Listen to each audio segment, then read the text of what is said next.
आस्था के महापर्व महाकुंभ में प्रयागराज में जो दुखद, पीड़ाजनक और मर्मांतक घटना हुई है, उससे पूरा देश मर्माहत है। अब ये कांग्रेस और आप पार्टी का अंदरूनी मामला है। और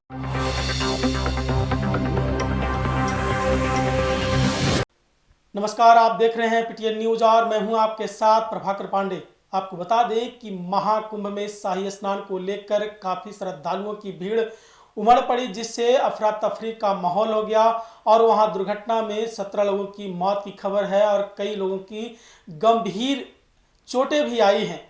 तो इस पूरे मुद्दे को लेकर जेडीयू प्रवक्ता नीरज कुमार का बयान सामने आया है। उन्होंने कहा है कि इस मुद्दे पर राजनीति नहीं करनी चाहिए और इस मुद्दे पर सबको मिलकर वहां पे मदद करनी चाहिए। तो वहीं उन्होंने कहा है कि जो भी लोगों की मृत्यु हुई है, भगवान उनकी आत्मा को श्री चरणों में अपना स्थान दे। तो वहीं परिजनों को भी ढाढ़स बढ़ाया है, कहा है कि इस दुख की घड़ी में चिंता ना करें और हिम्मत से काम ले। वहां जिस तरह से श्रद्धालुओं की भीड़ उमड़ी थी, जिसके कारण ये दुर्घटना हुई है, इस पर सरकार की निगरानी है और सरकार पूरी तरह से पूरे मामले को देख रही है। तो वहीं राहुल गांधी और दिल्ली के पूर्व सीएम अरविंद केजरीवाल पर जमकर निशाना साधा है। क्या कुछ कहा है, पहले आप ये बयान सुने। आस्था के महापर्व महाकुंभ में प्रयागराज में जो दुखद, पीड़ाजनक और मर्मांतक घटना हुई है, उससे पूरा देश मर्माहत है। स्वाभाविक रूप से जिन लोगों की मौत हुई है, ईश्वर उनको श्री चरणों में स्थान दे और जो जिन लोगों को शारीरिक परेशानी हुई है, वैसे लोग स्वस्थ हो जाएं। लेकिन ऐसे सवाल पर राजनीतिक प्रतिक्रिया देना से बचना चाहिए। अभी पीड़ित परिवार के दुख के साझीदार बनना चाहिए। लेकिन ईर्ष्या द्वेष के चलते बहुत लोग राजनीतिक प्रतिक्रिया देना शुरू कर दिए। अरे भाई, इस संबंध में राज्य सरकार को विहित प्रक्रिया है, एसओपी बना रहता है। हम उम्मीद करते हैं कि आम नागरिकों से भी कि जो एसओपी बना हुआ है उसका अनुपालन करिए, हठधर्मिता का परिचय नहीं दीजिए। और राजनीति में जो लोग इस पर प्रतिक्रिया दे रहे हैं, वैसे लोगों से अनुरोध है कि धैर्य धारण करिए, अभी पीड़ित परिवार के साथ खड़ा होइए। अब ये कांग्रेस और आप पार्टी का अंदरूनी मामला है और इंडी गठबंधन का घटक दल है। और बिहार में जो तेजस्वी यादव हैं, वो चित्त में है कि पट में है, पते नहीं चल रहा है। भाई, किसी के साथ तो आप खड़े रहिएगा। तो शराबी बनाने का जो मंसूबा था, तो शराब घोटाला में पकड़े गए। अब शराब घोटाला में पकड़े जाने के बाद वो दिल्ली निर्माण का दावा कर रहे हैं। राजनीति की निर्लज्जता इससे बड़ी कुछ नहीं हो सकती है। अब राहुल गांधी जी ने भी भ्रष्ट उनको कहा है, तो उसका तथ्यगत आधार होगा। ऐसे न्यायपालिका तो जेल की सलाखों में उनको डाल दिया है।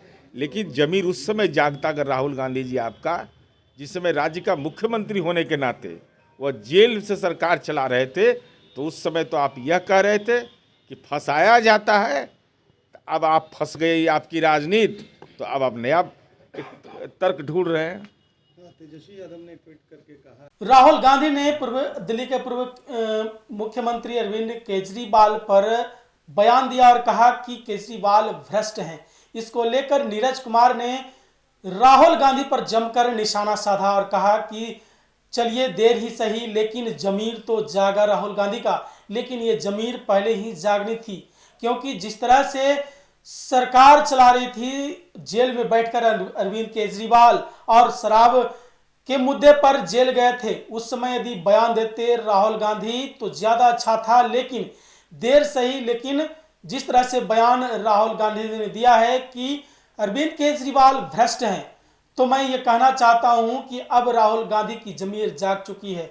जिस तरह से न्यायपालिका ने उसे जेल भिजवाया है, वो बहुत ही सही काम किया है और अरविंद केजरीवाल ने शराब घोटाला किया, लोगों को शराबी बनाने में लगे हुए थे और बड़ी बड़ी बातें कर रहे थे, दिल्ली को ऊंचाइयों पर ले जाने की बात कर रहे थे। लेकिन जिस तरह से ये राजनीति में सबसे शर्मिंदगी की बात है कि ऐसे लोग राजनीति में प्रवेश कर चुके हैं और अब वो जेल के सलाखों के पीछे है। लेकिन जिस तरह से राहुल गांधी ने बयान दिया है कि अरविंद केजरीवाल भ्रष्ट है, देर सही लेकिन दुरुस्त सही, जिस तरह से राहुल गांधी ने दिया बयान, अब उनकी जमीर जाग चुकी है, लेकिन ये जमीर पहले ही जागनी थी। इस तरह की बातें कहते नजर आए। तो वहीं महाकुंभ में हुए मृत लोगों को श्रद्धांजलि भी दी है। उन्होंने कहा है कि इस दुख की घड़ी में परिवार को भी हिम्मत बनानी चाहिए। और क्या कुछ कहा है मैंने आपको सुनाया। फिलहाल इस खबर में बस इतना ही। आगे के तमाम खबरों के लिए बने रहे मेरे साथ। वीडियो को लाइक करें, शेयर करें, चैनल को सब्सक्राइब करना ना भूलें। धन्यवाद।